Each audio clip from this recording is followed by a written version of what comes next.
Mag-exercise tayo tuwing umaga, tuwing umaga, tuwing umaga.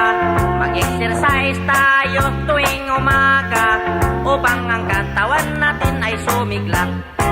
Mag-exercise tayo tuwing umaga, tuwing umaga, tuwing umaga. Mag-exercise tayo tuwing umaga upang ang katawan natin ay sumigla. Pag sa gabi, maaga kang matulog, sa umaga